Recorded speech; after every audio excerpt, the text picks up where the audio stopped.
কত ভালোবাসায় আছে উড়িষ্যার মোর হইতে মনের মোর নাচে পুরুলার পিড়িতে মোদের মজে গেছে মন সমাদলে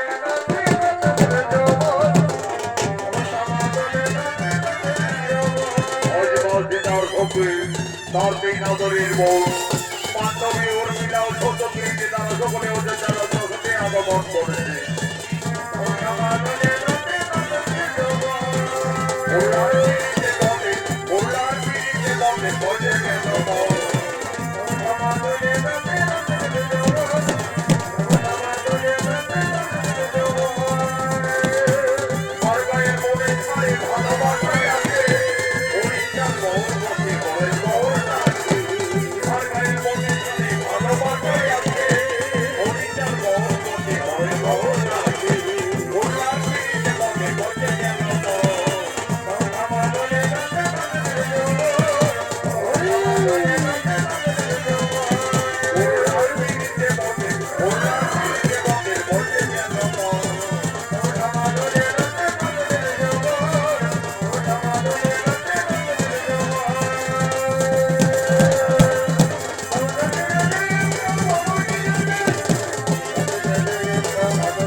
বনবাস থেকে হরণ করে লঙ্কায় নিয়ে গেছিলেন দিদি সকলেই বলে ওই রাক্ষস রাবণের নাকি 10টি ভয়ঙ্কর মাথা ছিল 20টি হাত ছিল দিদি বলো না সেই রাক্ষস রাবণ দেখতে কতই ভয়ঙ্কর ছিলেন উনি বলরা আমাকে ওই পাপিষ্ঠ রাক্ষস রাবণ বনবাস থেকে হরণ করে লঙ্কায় নিয়ে যায় ঠিকই কিন্তু আমি কোনদিন নন ভরে ওই রাক্ষস রাবণ রাজাকে দর্শন করেছিলাম না তবে আমাকে যেদিন আকাশপথে হরণ করে নিয়ে যায় লঙ্কায় আমি সেই দিন সমুদ্রের জলে ওই ভয়ঙ্কর দানবীর রূপটি দেখেছিলাম ওরে বন্ধুরা সেই রাক্ষস রাবণ দেখতে কতই ভয়ঙ্কর আজ আমি রাজপ্রাসাদের মধ্যে তার শরীরের রক্ত প্রত্যঙ্গ সমস্তই অঙ্কন করবো তা তোমরা নন ভরে দর্শন করো মা সীতা রাক্ষস রাবণ দেখতে কতই ভয়ঙ্কর ছিলেন আজই রাজপ্রাসাদের মধ্যে তার 10টি ভয়ঙ্কর রাক্ষসের মাথা 20টি হাত শরীর রঙ্গ প্রত্যঙ্গ একের পরে কম্পন করতে লাগলেন সেই সময় মা সীতা পঞ্চমাসের গর্ভবতী ছিলেন মা সীতা নৌনে নিদ্রার আকর্ষণ থেকে উঠলো সেই রাক্ষসের ছবি অঙ্কন করতে করতে মা জানকী তার উপরেই নিদ্রা যাপন করিলেন দিদি পাণ্ডবী দিদি ওই দেখো আমাদের সীতা দিদি রাক্ষস রাবণের ছবি অঙ্কন করতে করতে নিদ্রান্বিত হয়ে গেলেন আমাদের সীতা দিদি পঞ্চমাসের গর্ভবতী তার বিশ্রামের খুবই প্রয়োজন চলো দিদি ততক্ষণে আমরা রাজপ্রাসাদের অন্তরালে যাই চলো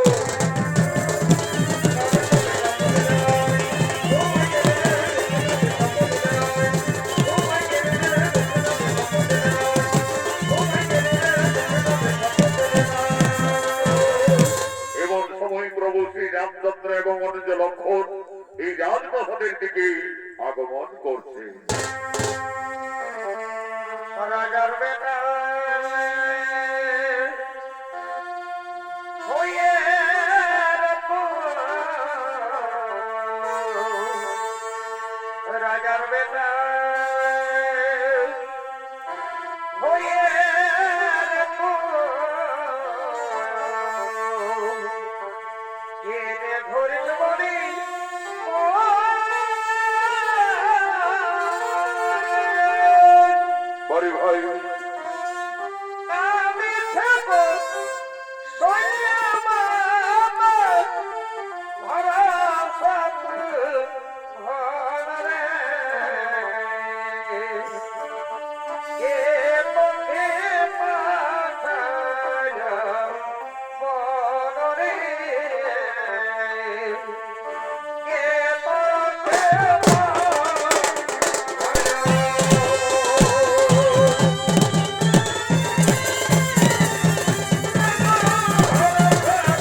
রাবণের অভিনয়ে অংশ নিয়েছে স্বর্গীয় আদালত মাহাতর প্রধান শিষ্য ওস্তাদ যুধিষ্ঠির মাহাতো, লক্ষণের ভূমিকায় মানিক কৈবর্ত।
রাজপ্রাসাদের মধ্যে প্রবেশ করতেই দেখতে পেলেন তার অর্ধাঙ্গিনী রানী সীতা রাজপ্রাসাদের মধ্যে উদ্ভ্রান্ত অবস্থায় পড়ে রয়েছে।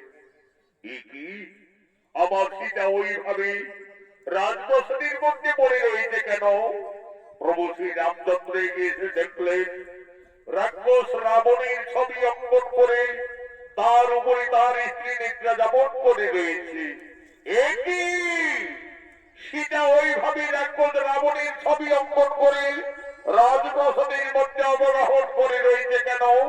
না না না না না না না, তা হতে পারি না, তা হতে পারি না। সীতা কেন রাক্ষস রাবণের উপরে বিরাজমান? তাহলে কি, তাহলে কি আমার সীতা সত্যি এই লঙ্কায় গিয়ে রাক্ষস রাবণের প্রেমে পড়েছিল? হয়তো সীতা রাবণ রাজাকে কোনো ভুলতে পারেনি যে তার ছবি অঙ্কন করে সীতা এখনো তার উপরে বিরাজমান।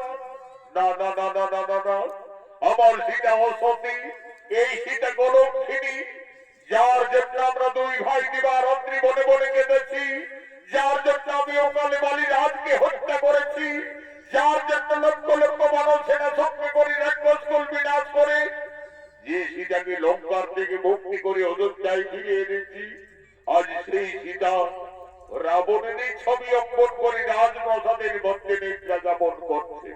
না না না না না না, আমার সীতা কলঙ্কিনী, এই সীতা বিচারিণী। কোথায় ওরে প্রাণের ভাই লক্ষ্মণ?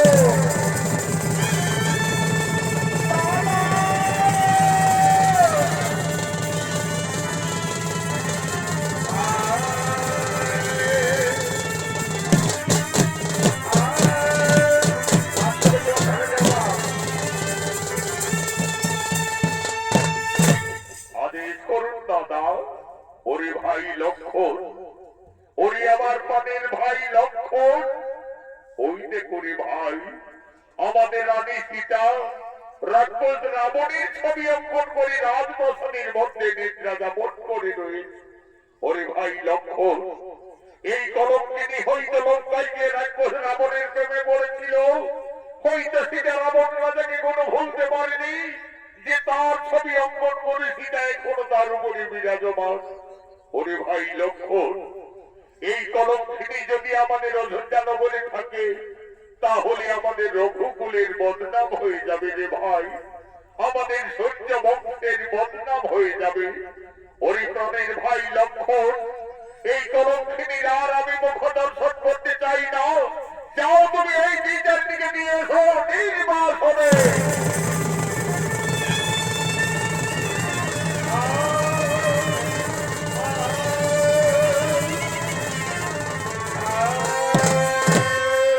দেবী তুমি একই করলে দেবী, তুমি আজ আমাদের অযোধ্যার পবিত্র মাটিকে কুলসিত করে দিলে। ধীরে ধীরে মা সীতার নিদ্রার আকর্ষণ ভঙ্গ হলো। চোখ মেলে চাইতেই মা জানকী রাজপ্রাসাদের মধ্যে তার দেবর লক্ষ্মণকে দেখতে পাই। লক্ষ্মণ, একই ভাই তুমি প্রাসাদে? দেবী তুমি একই করেছো দেবী? তুমি কেন রাক্ষস রাবণের ছবি অঙ্কন করলে রাজপ্রাসাদের মধ্যে? তুমি তার উপরে সৎ করে নিদ্রা যাপন করতেছিলে। তুমি কি সত্যি লঙ্কায় গিয়ে রাক্ষস রাবণকে ভালোবেসেছিলে? তুমি কি রাবণ রাজাকে কোনো ভুলতে পারোনি? না রে ভাই লক্ষ্মণ, আমি কিছু ভুল করিনি রে ভাই। আমায় শুধু আমার বান্ধবী উর্মিলা বন্ধের বোঝাবার জন্য এই রাক্ষসের ছবিটি আমি প্রাসাদের মধ্যে অঙ্কন করেছিলাম রে ভাই। তুমি জানো না দেবী, এই অপরাধে তুমি কলঙ্কিনী, এই অপরাধে তুমি বিচারিণী। এই রাক্ষস রাবণ তোমাকে বনবাস থেকে হরণ লঙ্কায় নিয়ে যায়, সেই রাবণের ছবি অঙ্কন করে তুমি ভুল করেছো, অপরাধ করেছো। প্রভু শ্রী রামচন্দ্র আর কোনদিন তোমার মুখ দর্শন করবে না। আমায় আদেশ দিয়ে গেলে এই মুহূর্তেই তোমায় দিতে হবে নির্বাসনে।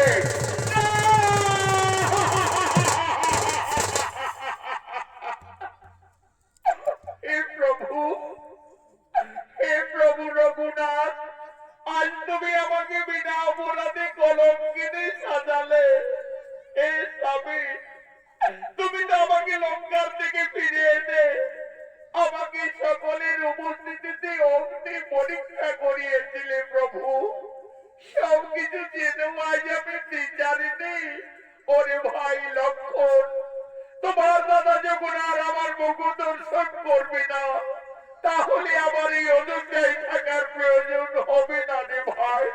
চলো ভাই, তুমি আমায় দিয়ে এসো নির্বাসনে।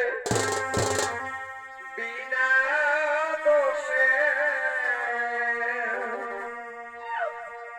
বনবাসী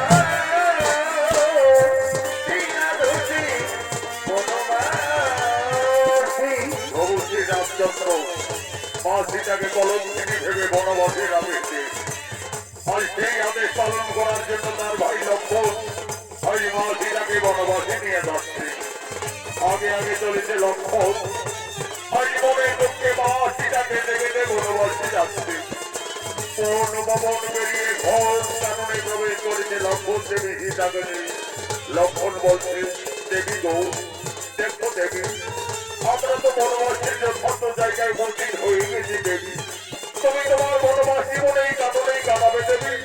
তুমি আমাকে অযোধ্যায় ফিরে যাওয়ার অনুমতি দাও দেবী।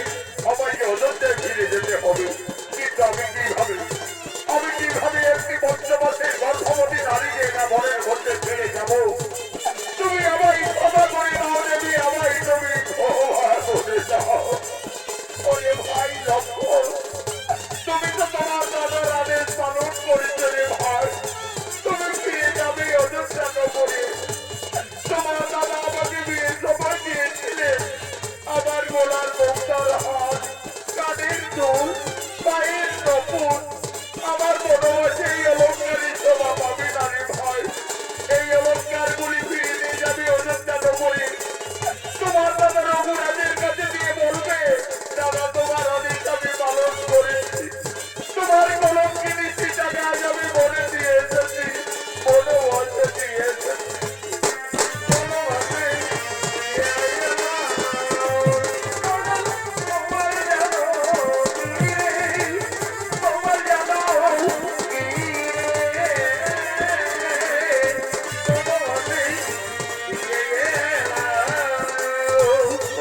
রামচন্দ্র মা সীতাকে বিয়ের সময় যে যে অলঙ্কার দিয়েছিলেন, আজ মনে দুঃখে মা জানকী বনবাসে কেটে কেটে গলার মুক্তার হাত, কানের দোল, পায়ের নপুর একের পরে সমস্ত অলঙ্কার লক্ষণের হাতে তুলে দেবে।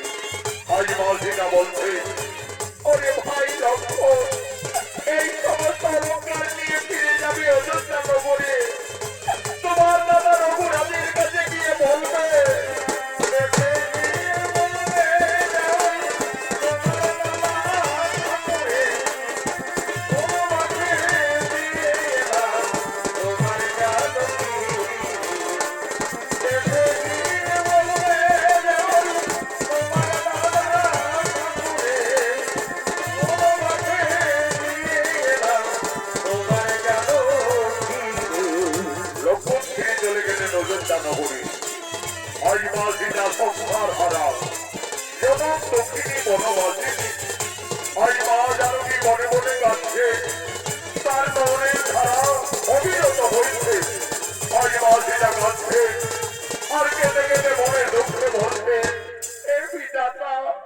আমি এখন কোথায় যাব? এই বনবাসে আমি কি খাবো? আমি কিভাবে আমার এই গর্ভের সন্তানে বাঁচাবো? না না না না না, আমি আর কোথাও যাব না। আমার বেঁচে থাকার চেয়ে আমার মরে যাওয়াই ভালো হবে, আমার মরে যাওয়াই ভালো হবে। এই প্রভু রঘুনাথ, তুমি শুধু যুগে যুগে আমাকে কাঁদিয়ে চলেছে প্রভু। আমার এই নারী জনম দুঃখের জীবন যুগে যুগে আমায় কেঁদেই যেতে হলো প্রভু, শুধু কেঁদেই যেতে হলো। চারি যুগে আমি বড় মন্দ ভাগিনী, চারি যুগে আমি বড় মন্দ ভাগিনী। কেঁদে কেঁদে দিন কেটেছি এমনি হত ভাগিনী। কেঁদে কেঁদে দিন কেটেছি এমনি হত ভাগিনী।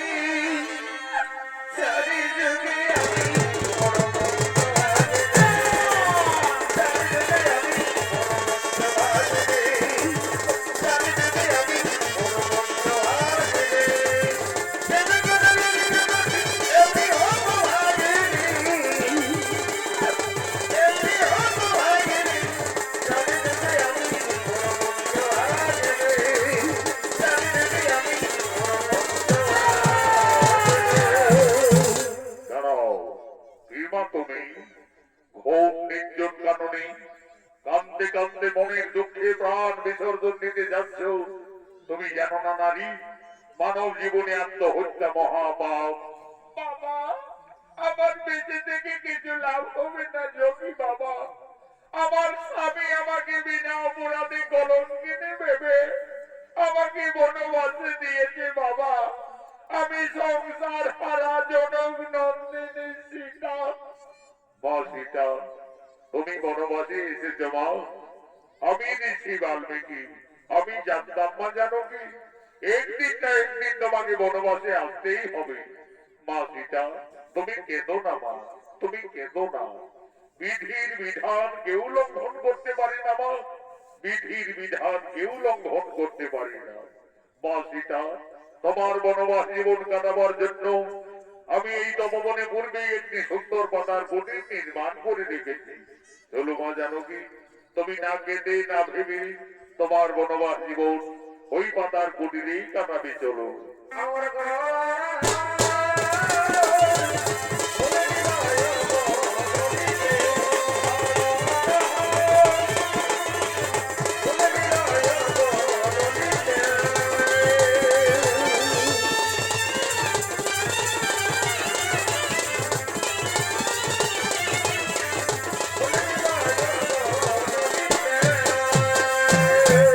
মা সীতা তার বনবাস জীবন যোগী বাল্মীকির তপবনে কাটাতে শুরু করলেন।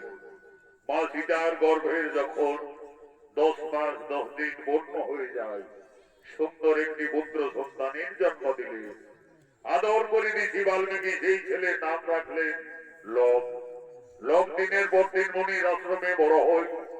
আজ যোগী বাল্মীকি যোগ সাধনার জন্য তপবনের দিকে আগমন করছে।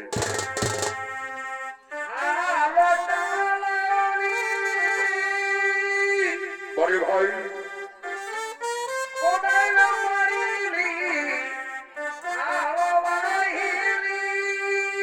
আচ্ছা আচ্ছা,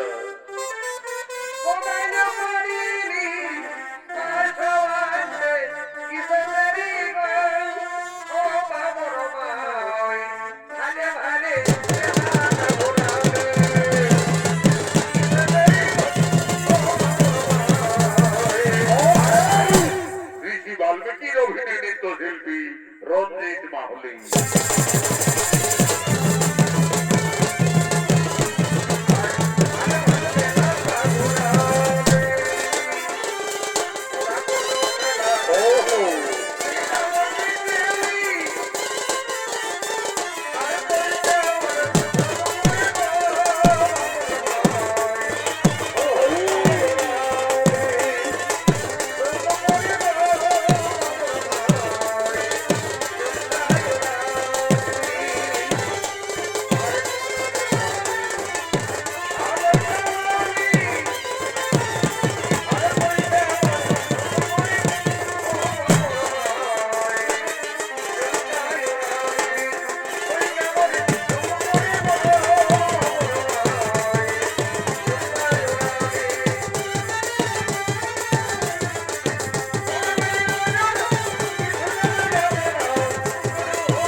ব্রহ্মদেবায় নমো নমঃ।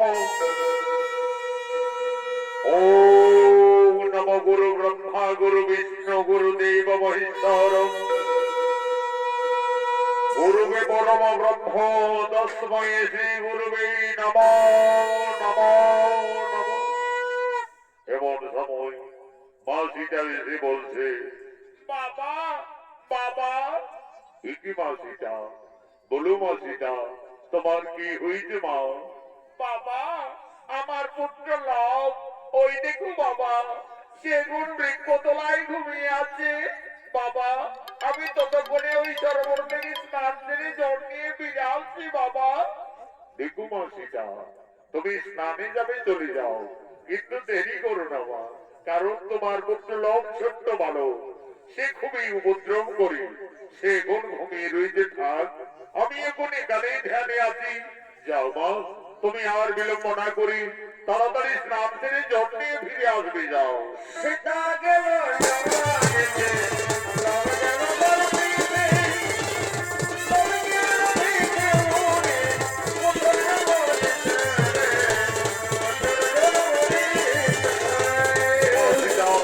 সরোবরে স্নানে চলে গেলে যোগী বাল্মীকি বছরের কোনো নাই ধ্যানে। এমন সময় লবের ঘুম ভেঙে যায়। লব তার মায়ের পিছনে পিছনে ছুটে চলে গেলেন সরোবরের দিকে। মনের ধ্যান ভঙ্গ হলো। উনি দেখতেন সেখানে লব ঘুমিয়ে নেই। কি লোক তো বৃক্ষতলায় ঘুমিয়েছিল, তাহলে ছেলেটি হঠাৎ গেল বা কোথায়? উনি, লব তুমি কোথায় গেলে, ফিরে এসো। না না না না, এদিকে তো লবকে কোথাও দেখতে পাওয়া যাচ্ছে না। তাহলে কি বাগানে আমদান খেতে গেল নাকি রে বাবা? ছোট্ট বালক গাছ থেকে পড়ে যাবে। ওরে লব তুমি কোথায় গেলে, ফিরে এসো। না না না না না, এই তপবনে লবের কোথাও কোনো বার্তা পাওয়া যাচ্ছে না। তাহলে কি কোনো হিংস্র জন্তু ছেলেটাকে খেয়েই ফেললো নাকি রে বাবা? তাহলে তো সর্বনাশ হয়ে যাবে। সীতা সংসার হারা জনম দুঃখিনী বনবাসিনী, তার একমাত্র সম্বল তার পুত্র লব। লোককে বৃক্ষতলায় ঘুমিয়ে রেখে মা সীতা সরোবরে স্নানে গেছে। ফিরে এসে তার পুত্রকে না দেখতে পেয়ে নিশ্চয়ই মা জানকী কেঁদে কেঁদে পুত্র শোকে প্রাণ ত্যাগ করবে। না না না না না না, আমি যোগী বাল্মীকি, আমি মা সীতার আর দুঃখ দেখতে পারবো না। ঋষি বাল্মীকি লোককে তপবনে না দেখতে পেয়ে রবির মতো আরেকটি সন্তানের মনে সৃষ্টি করছে। সীতা গেল জমানেতে, লব গেল বলবিতে, ও লব গেল ভিটে উড়ে, পুত্র বলিতে রে, পুত্র বলিতে ও সীতা গেল জমানেতে, লব গেল বলবিতে, ও লব গেল ভিটে উড়ে, পুত্র বলিতে রে, পুত্র বলিতে মা সীতা সরোবর থেকে স্নান করে ফিরে এসে দেখছে লোভীর মতো আরেকটি ছেলে সেই বৃক্ষ তলায় ঘুমিয়ে রয়েছে। বাবা বাবা, ওই ছেলেটি আবার কোন ছেলে বাবা? কেন মা সীতা, তোমার পুত্র লব। তুমি এই তো বলে গেলে বাবা আমার সন্তান ঘুমিয়ে আছে, তাকে তুমি দেখো। আমি তো দেখছি মা, তোমার পুত্র তো বৃক্ষ তলায় ঘুমিয়ে রয়েছে। না বাবা, তোমার কথা ভুল হচ্ছে। এই দেখো বাবা, আমার ছেলে তো আমার পিছনে পিছনে সরোবরে ছুটে গেলেন। মা সীতা, আমার ভুল হয়ে গেছে মা, আমি ভুল করে ফেলেছি মা। আমি ভেবেছিলাম লোককে এই তপবনে কোনো হিংস্র জন্তু খেয়ে ফেলেছে। আমি তোমার দুঃখ না সইতে পেরে মা জানকী, আমি যে লোভের মতো আরেকটি সন্তানের সৃষ্টি করিলাম মা। লোভ যেমনি তোমার পুত্র আমি সৃষ্টি করেছি, তার নাম হবে কোষ। কোষ হবে তোমার ঠিক তেমনি পুত্র। কোষ কোষ কোষ, তুমি উঠে এসো কোষ। ওই দেখো কোষ, তোমার মাথা দাঁড়িয়ে রয়েছে। যাও কোষ, তুমি তোমার মায়ের কোলে চলে যাও। মা সীতার একটি সন্তান ছিল। যোগী বাল্মীকির আশীর্বাদে মা জানকীর তপবনে দুইটি পুত্র হলো। তার দুই সন্তানকে নিয়ে মা সীতা তার বনবাস জীবন আনন্দেই কাটাতে চলেছে।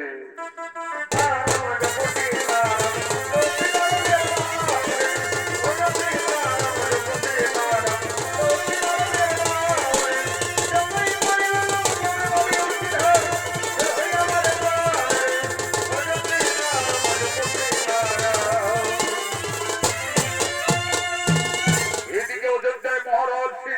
রামচন্দ্র সমেত যজ্ঞের আয়োজন করেছে। যজ্ঞ সভায় কোনো কোনো বৈশিষ্ট্য রাজা রামচন্দ্র, ভরত, লক্ষ্মণ, শত্রুঘ্ন সকলেই আগমন করছে। সাধু সঙ্গ বলে ভাই অতি সেবাগানে সাধু সঙ্গ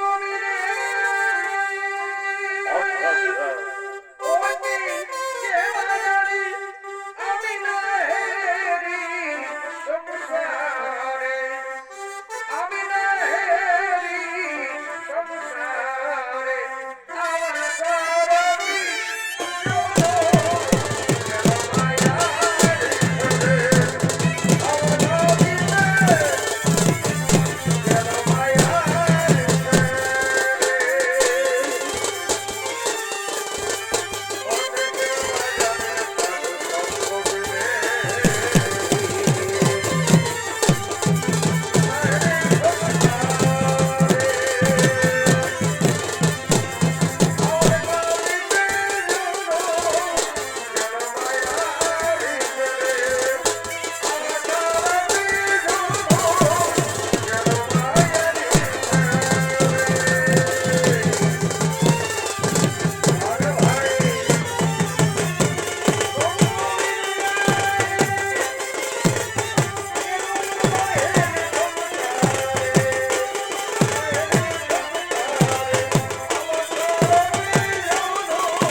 রাজা রামচন্দ্র বলছেন, হে গুরুদেব বৈশিষ্ট্য, আমি প্রজাবাসীদের মঙ্গল কামনার্থে অযোধ্যা নগরী অশ্বমেধ যজ্ঞের আয়োজন করেছি।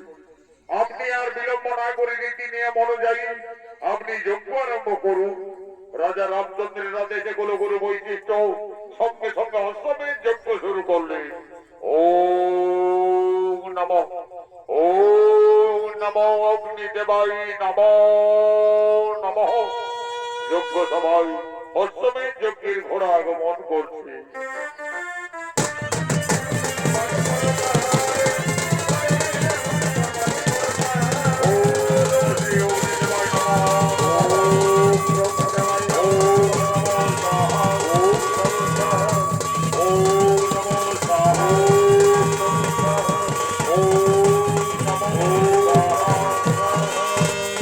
এই রাজা শ্রী রামচন্দ্র, আমাদের অশ্বমেধ যজ্ঞ প্রায় সমাপনের মুখে।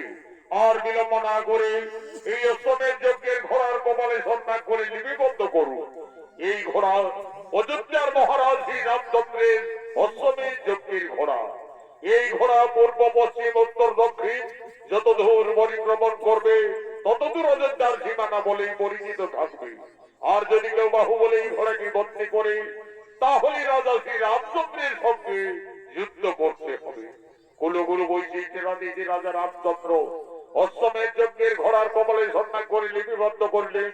ঘোড়া যজ্ঞস্থল থেকে যাচ্ছে, ঘোড়ার পিছনে পিছনে অযোধ্যার সমস্ত সেনারা যেতে লাগবে।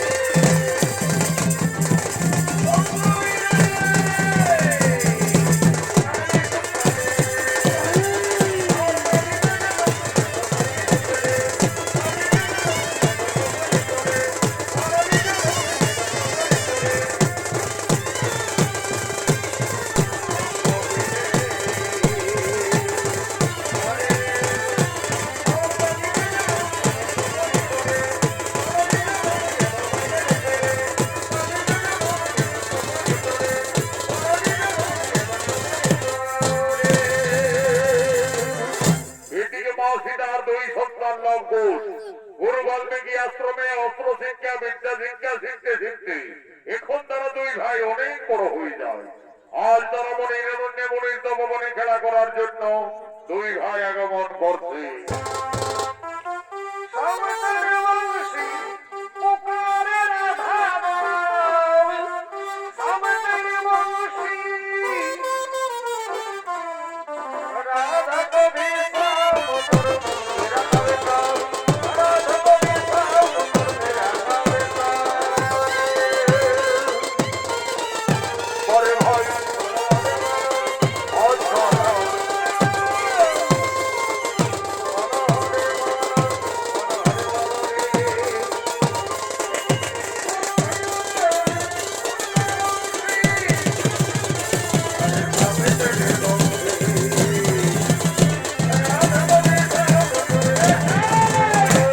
এরাই হলো মা সীতার দুই আদরের সন্তান লব ও কুশ।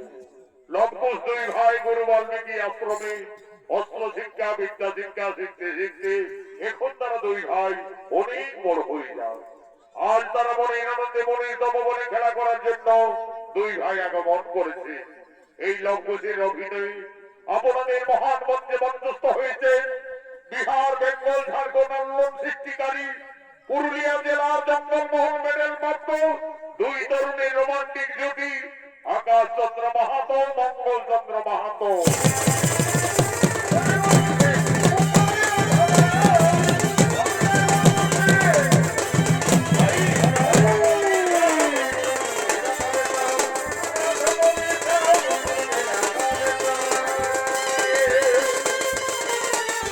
পরে ভাই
আজ দুই তরুণ অঙ্কুশকে অস্ত্রশিক্ষা পরীক্ষার্থে ঋষি বাল্মীকি মনে মনে ছলনা করলো।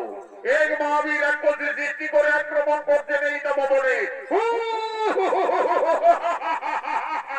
ওরে ভাই কোষ, ওই দেখো ভাই, একটি ভয়ঙ্কর রাক্ষসী এই তপবনের দিকে ছুটে আসছে। চলো ভাই, ততক্ষণে আমরা কুটিরে পালিয়ে যাব। না দাদা, আমরা কুটিরে পালাতে যাব কেন? আমাদের তো গুরুদেব ঋষি বাল্মীকি অস্ত্র শিক্ষা শিখিয়েছে। চলো না দাদা, সেই অস্ত্র মানে ওকে আমরা বিনাশ করে দেব। তবে তাই চলো ভাই, তাই চলো। এই রাক্ষসী এই তপবনে আর এক পা এগিয়ে এলে আজ তোকে আমরা সকলে বিনাশ করবো। কি এত সাহস তোদের ওই যোগী বালক? আজ আমি তোদের খেয়ে ফেলবো।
আমি তোমাদের দুই ভাইকে অস্ত্র শিক্ষা পরীক্ষার্থে আমি এই মনে মনে ছলনা করে এই মহাবীর রাক্ষসী সৃষ্টি করে তোমাদের আক্রমণ করেছিলাম।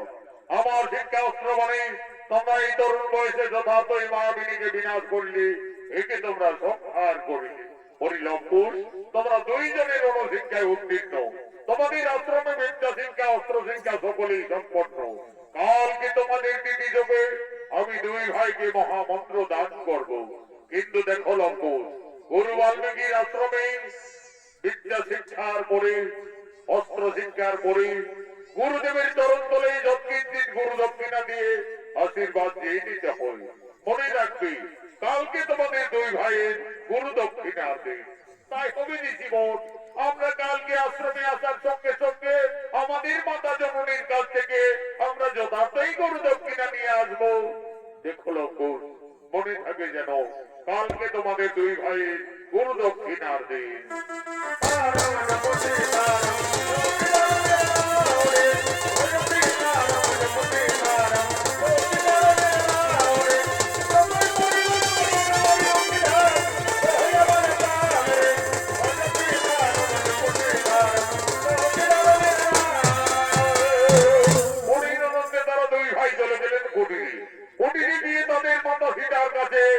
নিবেদন করছে, মা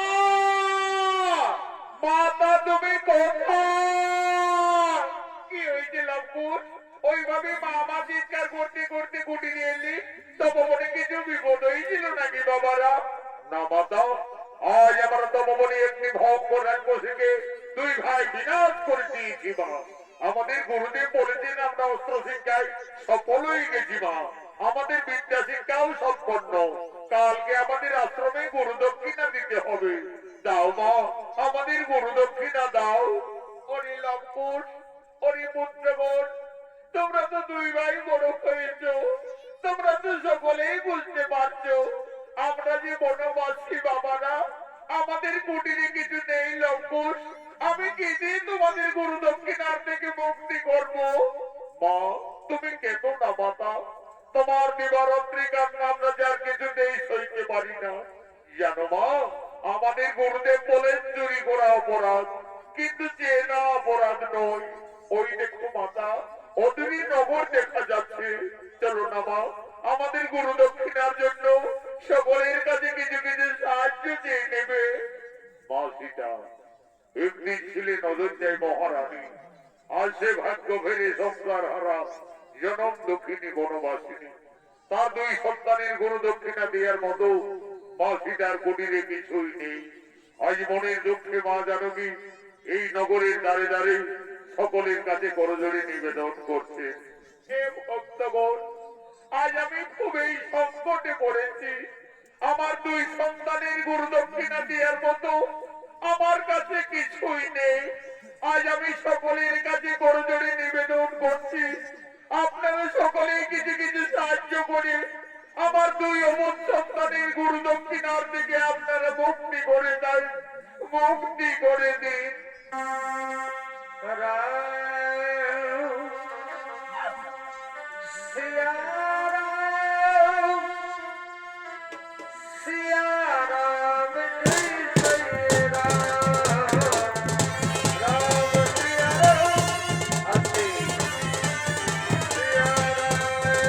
আজ মনের দুঃখে মা সীতা এই নগরের দ্বারে দ্বারে সকলের কাছে ভিক্ষা করতে লাগলেন।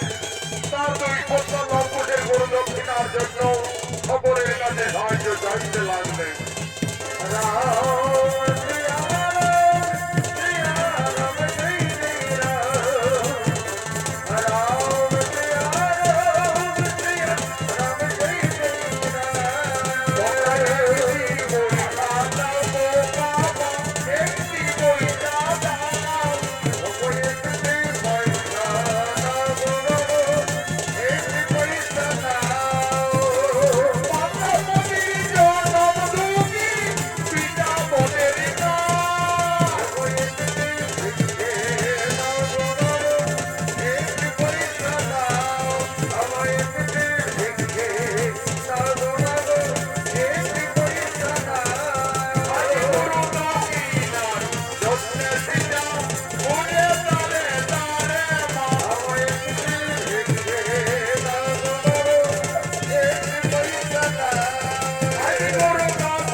তার দুই সন্তান লঙ্কুশের গুরু দক্ষিণার জন্য নগরে নগরে দাঁড়ে দাঁড়ে সকলের কাছে ভিক্ষা চাই।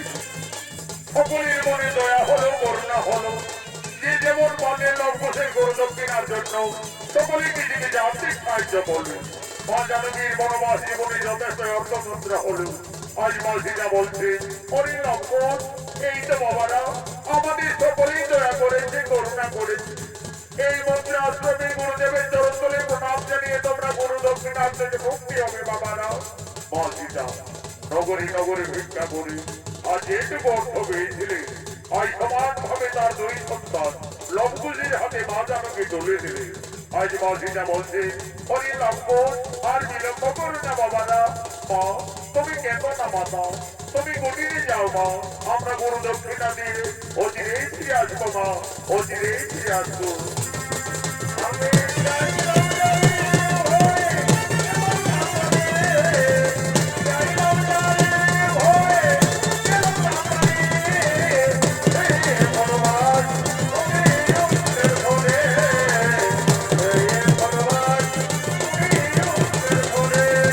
আমি যাইলাম যাবে ভয়ে, গেলাম যাবে, যাইলাম যাবে ভয়ে, গেলাম যাবে, হে ভগবান তুমি অন্তর ভরে, হে ভগবান তুমি অন্তর ভরে।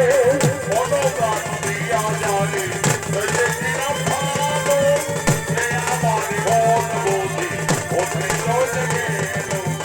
মনোপ্রাণ দিয়া জানে সজেছিলাম ভালো, সে আমার মন বোঝে ওঠে চলে গেল। আজ মনে আনন্দে তারা দুই ভাই চলে গেল ঋষিবান্নে গিয়ে আশ্রমে। আজ আশ্রমে গিয়ে করজনে প্রণাম জানিয়ে দুই ভাই বলছেন গুরুদেব আমরা আমাদের গুরু দক্ষিণা নিয়ে এসেছি, এই সামান্য অর্থমন্ত্র নিয়ে আমাদের আশীর্বাদ করো, আমাদের গুরু দক্ষিণার থেকে মুক্তি করে দাও। ধন্য ধন্য তোমরা সতী পুত্র লম্বন, আজ আমি আনন্দিত, আমি গর্বিত, আমি তোমাদের পূর্ণ আশীর্বাদ করবো। তোমরা আরো আরো ভয়ঙ্কর হবে, আরো ভয়ঙ্কর যোদ্ধা হবে। এই নাম গুরুদেব, এই নাম আমাদের গুরু দক্ষিণা। হরি লম্বন আমাকে যে বিশেষ কাজে কয়েকদিনের মতো কপিল মুনির আশ্রমে যেতে হবে, তাই এই তপবনে ফিরে আসা না পর্যন্ত আমি তোমাদের দুই ভাইয়ের হাতে এই তপবন রক্ষার দায়িত্ব ভার দিয়ে যাচ্ছি। আমার আদেশ তোমরা পালন করবে, আমি যেন ফিরে এসে এই তপবনে কিছু ক্ষতি না দেখতে পাই। তাই হবে জীবন আমরা দুই ভাই এই তপবনকে রক্ষা করে যাব, এই তপবনের কিচ্ছু ক্ষতি হতে দেব না। তাহলে লম্বন আমি যাই গঙ্গা সাগরে কপিল মুনির আশ্রমে।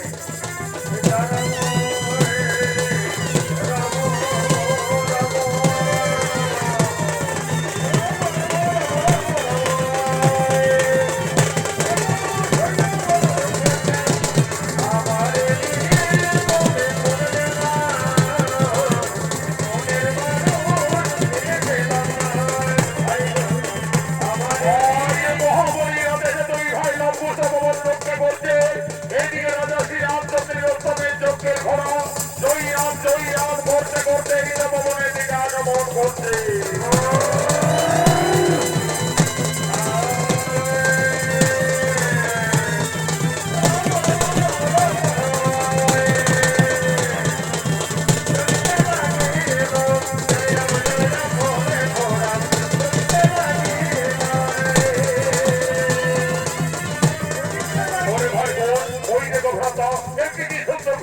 এই ভবনে প্রবেশ করেছে। দাদা কত বড় ঘোড়া দাদা, আমার ঘোড়ার পিঠে যাবার খুবই ইচ্ছে করে দাদা, আগে আমি একটু ঘোড়ার পিঠে যাবো দাদা। ওরে ভাই বোন নামো নামো নামো, ওই দেখো ওই ঘোড়ার কপালে কি লেখা আছে, কি লেখা আছে দাদা? ওই দেখো ভাই লেখা রয়েছে এই ঘোড়া অযোধ্যার মহারাজ শ্রী রামচন্দ্রের অষ্টমের যজ্ঞের ঘোড়া। এই ঘোড়া যত দূর যাবে তত দূর অযোধ্যার সীমানা বলে পরিচিত থাকবে। আর যদি কেউ বন্দী করে তাহলে রাজা শ্রী রামচন্দ্রের সঙ্গে যুদ্ধ করতে হবে। দাদা এই ঘোড়া তো আমাদের গুরুদেব বাল্মীকি মুনির আশ্রমে প্রবেশ করে, এই তো ভবন রক্ষার দায়িত্ব ভার দিয়ে গুরুদেব কপিল মুনির আশ্রমে গমন করেছি। চলো দাদা গুরুদেবের আদেশে আমরা এই ঘোড়াকে বন্দী করবো, প্রয়োজনে যুদ্ধই করবো। তবে তাই চলো ভাই। হরি অর্থ তুমি আমাদের তপবনের বন্ধু, আমাদের সঙ্গে খেলা করবে। চলো ভাই বোন আমাদের বন্ধু ঘোড়ার পেটে চলে আমরা এই তপবনে খেলা করি।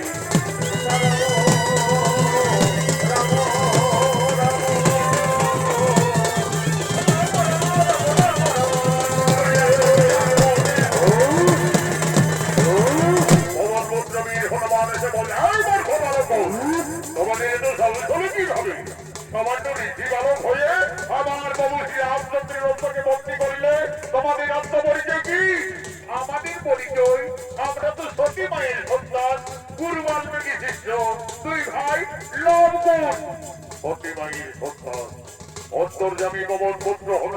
বুঝতে পারলে এরাই মাতা সীতার সন্তান। আমি এদের সাথে যুদ্ধ করবো কিভাবে? না না না না, তার চাইতে যদি আমি পরাজয় স্বীকার করি তাহলে প্রভু শ্রী রামচন্দ্রের সঙ্গে মা সীতা এই তো ভবনে অবশ্যই মিলন ঘটবে। বুদ্ধিমতী হনুমান আজ ছলনা করলে এই বালক, এই ঘোড়াকে না ছাড়লে এই গোদার আঘাতে তোমাদের শেষ করে দেবো। কি হনুমান, তুমি আমাদের ভয় দেখাবে? চলে এসো, দেখি কার বাহুতে কত শক্তি আছে।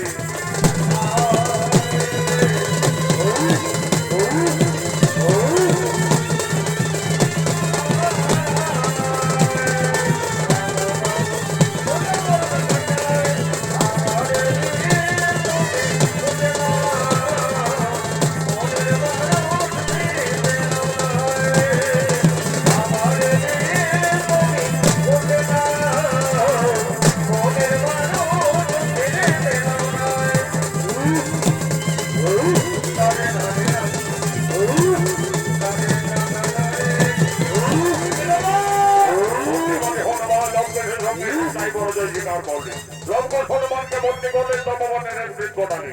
এমন সময় উপস্থিত হয়ে যায় ভরত ও শত্রুঘ্ন। এই বালক, আমাদের রক্তকে তোমরা বন্দী রেখেছো কেন? মুক্তি করে দাও, না হলে আমাদের সঙ্গে রণ করতে হবে। হ্যাঁ হ্যাঁ, আমরা রণের জন্য প্রস্তুতা দিয়ে চলে এসো, দেখি কে হারে আর কে জিতে।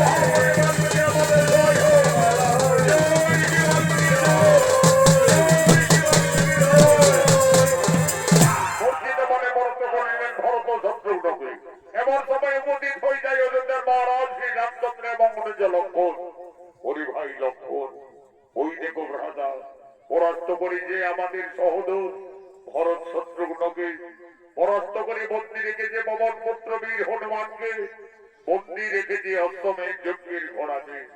কেমন শক্তিশালী এই জঙ্গলে দুই রীতি বালক। কে বাবা তোমরা? আমরা সতী মায়ের সন্তান, গুরু বাল্মীকি শিষ্য, দুই ভাই লবকুশ। লবকুশ, দেখো লবকুশ, এই ঘোড়াকে বন্দী করে তোমরা ভুল করেছো। এই ঘোড়াকে তোমরা মুক্তি করে দাও বালক। তাহলে তুমি এই কি অযোধ্যার মহারাজ শ্রী রামচন্দ্র? হে বালক, তোমাদের অনুমান সত্য। আমি অযোধ্যাপতি ত্রিলোকজয়ী রাজা শ্রী রামচন্দ্র।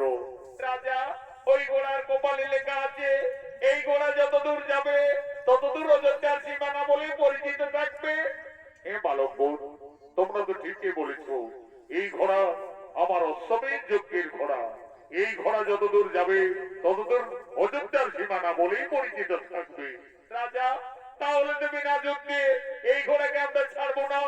আমাদের গুরুদেব ঋষি বাল্মীকি তপবন রক্ষার দায়িত্ব ভার দিয়ে কপিল মুনির আশ্রমে গমন করেছে, তাই তো গুরুদেবের আদেশে আমরা বন্দী রেখেছি।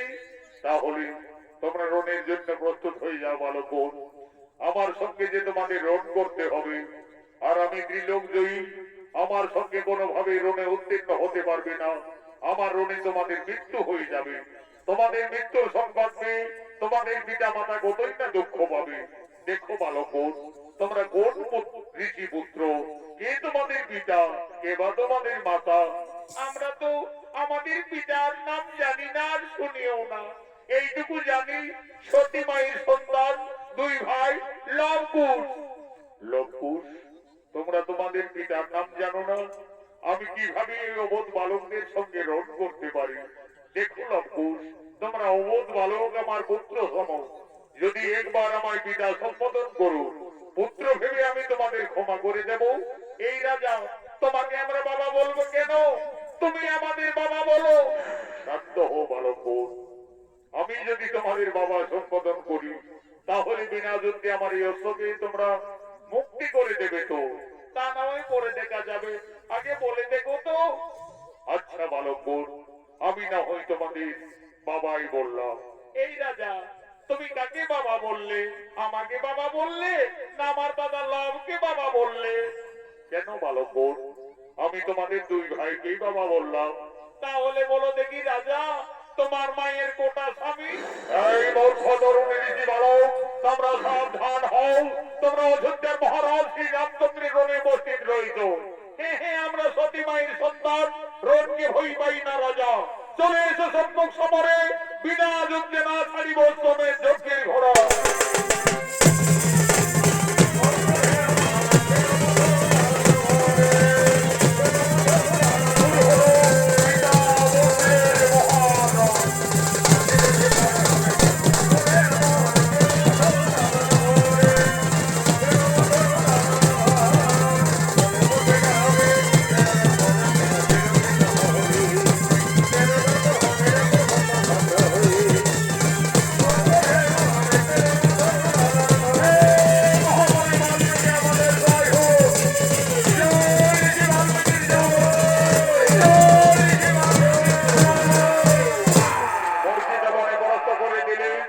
রাজা রামচন্দ্র এবং অনুজ লক্ষণকে। এদিকে কপিল মুনির আশ্রম থেকে ঋষি বাল্মীকি তপবনে ফিরে এসে দেখছে লক্ষ্য সর্বনাশ করে রেখেছে। ওরে শিষ্যগণ, ওরে লঙ্কুশ কোথায় তোরা? আমার বর্তমানে এইভাবে তপবনে অত্যাচার কেন? ঋষি বল, আমরা তো তোমার আদেশ পালন করে চলেছি। এই তপবন রক্ষা করতে গিয়ে এই সমস্ত যোদ্ধাদের রণে পরাস্ত করে রেখেছি। ঋষি দাদু, একটি জাত হনুমানকে পরাস্ত করে এই জঙ্গলের লতায় পাতায় আমরা বন্দী করে রেখেছি। তোরা আবার হনুমান নাকি? কোথায় হনুমান বন্দী রেখেছ? ওই দেখো ঋষি দাদু, ওই তো ভবনের বৃক্ষটা। এই যে আমার পবন পুত্রবীর হনুমান রে বাবা, এই হনুমানের সঙ্গে ঝগড়া করেছো? ওরে লঙ্কুশ, এই রাজাদের না জেনে না শুনে কেন আঘাত করেছো? যা যা যা, তোদের মাতা সীতাকে তোরা তাড়াতাড়ি তপবনে ডেকে নিয়ে আয়। তোদের মাতায় বলবে ওই রাজাদের সঙ্গে তোমাদের পরিচয় কি। মা, তুমি তাড়াতাড়ি তপবনে এসো মাতা। ওরে লঙ্কুশ, তপবনে কি হয়েছে বাবারা? মা, আজ আমরা রণে জয়ী হয়ে গেছি মা। একটি জাত হনুমানকে এই জঙ্গলে পরাস্ত করে আমরা বন্দী করে রেখেছি মাতা। ওই লঙ্কুশ, কোথায় তোমরা হনুমানকে বন্দী রেখেছো বাবারা? ওই দেখো মা, ওই তো পবনের বৃক্ষ ডালে। অরে লঙ্কুশ, এই যে পবন পুত্র বীর হনুমান, এই হনুমানকে তোমরা কেন বন্দী রেখেছো বাবারা? দে লঙ্কুশ, হনুমানকে তোরা মুক্তি করে দে। ওই হনুমান একদিন আমার মান রেখেছে।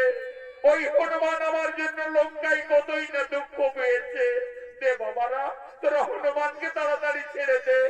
মা সীতা, ওদিকে তো তুমি হনুকেই দেখেছো, আর এই দিকে তাকিয়ে দেখো মা, তোমার সন্তানরা, তোমার স্বামী, তোমার দেবরদের সকলকেই রণে জর্জরিত করে রেখেছে। ওরে লঙ্কুশ, এ তোরা কি করেছিস বাবারা? তোরা কাদের সঙ্গে যুদ্ধ করেছ, রণ করেছ? তোরা তো সকলই সর্বনাশ করে দিয়েছ লঙ্কুশ। আমার হাতের শাখা সীতার সিঁদুর আজি তো পবনে সকল মুছে দিলে বাবারা। বাবা, আমি আমার বনবাস জীবনে তোমার কাছে কোনোদিনই কিছু চাইনি বাবা। আজ আমার দুই অবধ সন্তানে ক্ষমা করি, আমার স্বামী এবং দেবরগণকে পুনরায় জীবিত করে দাও বাবা। দাও ফাঁসি দাও। তুমি কেন নামা, তারা কেউ মারা যায় কি গো? লঙ্কুশের রণে পরাস্ত হয়ে সকলে জ্ঞান হারা অবস্থায় পড়ে আছে। আমি এক্ষণে কমণ্ডল জল হইতে সকলের জ্ঞান পুনরায় ফিরিয়ে দিচ্ছি। ওম নমো সাহা, ওঠো রাজা শ্রী রামচন্দ্র। ওম নমো সাহা, ওঠো বীর অনন্ত লক্ষণ। ওম নমো সাহা, ওঠো বীর ভরত কুমার। ওম নমো সাহা, ওঠো বীর শত্রুঘ্ন। হে রাজা শ্রী রামচন্দ্র, তুমি আমার অবর্তমানে আমার এই তপবনে এসে আমার এই দুই তরুণ শিষ্যর সঙ্গে এইভাবে রণ করতে পারো না। মনে করি রাজা, একদিন তুমি তোমার রানীকে কলঙ্কিনী ভেবে 5 মাসের গর্ভবতী অবস্থায় বনবাসে দিয়েছিলে। তোমারই অনুজাত সন্তান হলো এই লঙ্কুশ। যাদের সঙ্গে তোমরা ঝগড়া করছো, রণ করছো, তারা তোমরা জানো না, চেনো না। তারা তোমাদের এই বংশের লোক সম্পর্কে সকলেই তোমাদের কাকা। আর যে রাজার সঙ্গে তোমরা রণে জর্জরিত, ওই রাজা শ্রী রামচন্দ্র হলো তোমাদের জন্মদাতা পিতা। গুরুদেব, ওই রাজা আমাদের জন্মদাতা পিতা? হে লঙ্কুশ, তোমরা তো রাজপুত্র, যাও তোমাদের ভুল স্বীকার করে অবিলম্বে করো জোরে ক্ষমা দিয়ে নেবে দাও। পিতা, আমাদের ক্ষমা করে দাও পিতা, আমরা ভুল করে রণ করেছি। ওরে লঙ্কুশ, আজ আমার মনে পড়েছে বাবারা, আমি যেদিন রাক্ষস করে বিনাশ করে লঙ্কার থেকে আমার সীতাকে অযোধ্যায় ফিরিয়ে এনেছিলাম, সেই দিন রাবণের মাতা নিকোষা কেঁদে কেঁদে আমায় অভিশাপ দিয়েছিলেন। বলেছিলেন, ওরে বনবাসী শ্রীরামচন্দ্র, আজ যেমন পুত্র সঙ্গে আমাকে কাঁদতে হচ্ছে, আমিও তোমাকে অভিশাপ দেব। তুমি ত্রিলোক বিজয়ী হলো, একদিন না একদিন তোমার পরাজয় নিশ্চিত হবে তোমার পুত্রের হাতে।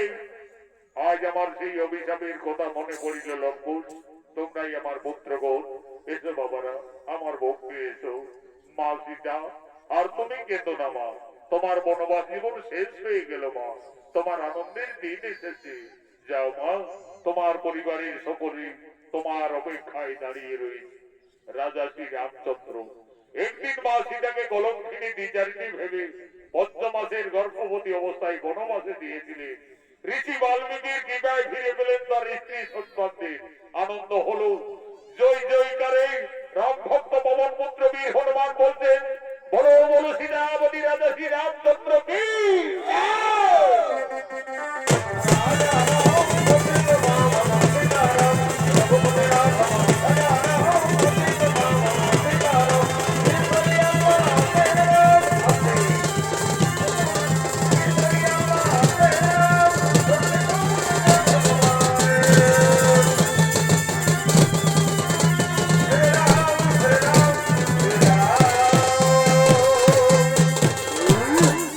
নমস্কার, নমস্কার মাননীয় দর্শক মন্ডলী, মা ভাই বোনেরা, ভারতীয়